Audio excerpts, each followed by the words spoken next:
একটা সম্পর্ক হচ্ছে ভাই ভাই,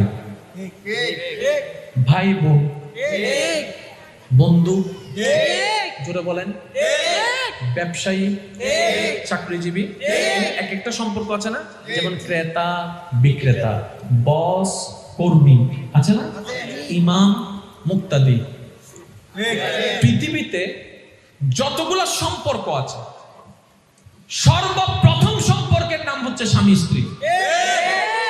ভাইয়া এখনো বুঝলাম না। আমি বললাম সম্পর্কটা শুরু হয়েছে কাদের মাধ্যমে? মানুষের মাধ্যমে।